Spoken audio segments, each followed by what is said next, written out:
Eh bien, salut à tous, salut à toutes, c'est Namiat et bienvenue pour News DMA numéro 5, votre émission hebdomadaire de toutes les actualités d'ici, Marvel ou autres à ne pas manquer de la semaine.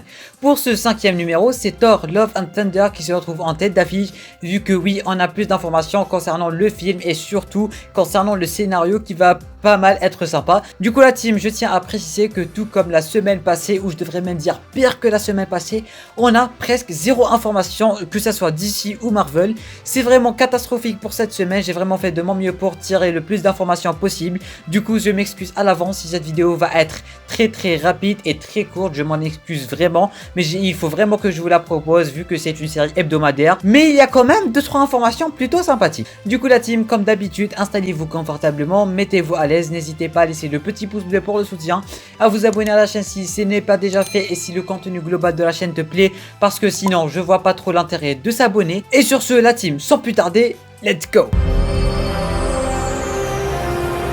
On commence directement côté DC Comics avec la série Green Lantern Corps. En effet, la série va se passer en diverses époques. La première époque sera les années 40, la deuxième les années 80 et la troisième ça sera tout simplement le présent. On enchaîne toujours avec DC Comics côté Superman. On a monsieur Brandon Routh qui nous a officiellement confirmé que peut-être, je dis bien peut-être, que son Superman pourrait faire une apparition dans le film Flash. Et pour finir avec DC Comics, on a Jim Garfin qui va jouer le rôle de Thunderbolt dans la saison 2 de Stargirl. Et voilà, c'était tout pour DC Comics. J'ai fait de mon mieux pour trouver le plus d'informations, mais il n'y a que dalle cette semaine. C'est vraiment pas de ma faute, mais il n'y a vraiment rien du tout. Bref, on enchaîne avec Marvel. Cette fois-ci, c'est pire que DC Comics vu qu'on a uniquement 2 news plutôt sympathiques, ma foi.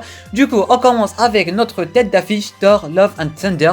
Apparemment, le film sera aussi grandiose qu'un Avengers Endgame et un Avengers Infinity War. Ça sera beaucoup plus tendu, il y aura beaucoup plus d'enjeux et ça a l'air, ma foi, plutôt sympathique. On aime quand c'est catastrophique et on aime ça surtout qu'il y aura du Thor, il y aura pas mal de personnages, du coup on dit absolument un grand oui. Et pour finir, on a les droits de Daredevil. Ainsi que de Iron Fist qui vont officiellement revenir à Disney dès le mois de novembre, c'est-à-dire dès maintenant quoi.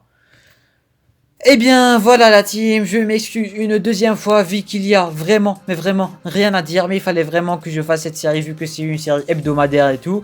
En tout cas, si vous voulez plus d'informations, il y aura les liens des autres épisodes à ne pas manquer. Juste en bas en description, vous trouverez une playlist de tous les épisodes de News DMA où il y a vraiment pas mal de trucs, à part celui de la semaine prochaine et celui-là, je m'en excuse vraiment la team. Du coup, n'oubliez pas le petit pouce bleu pour le soutien. Si vous êtes nouveau, n'hésitez pas à vous abonner ainsi que d'activer la cloche. Bien sûr, si le contenu global de la chaîne te plaît, sinon je vois pas trop l'intérêt de t'abonner. Et sur ce la team, je m'excuse une 10e fois et je vous dis à la prochaine pour une news DMA numéro 6. C'était Namiat, portez-vous bien.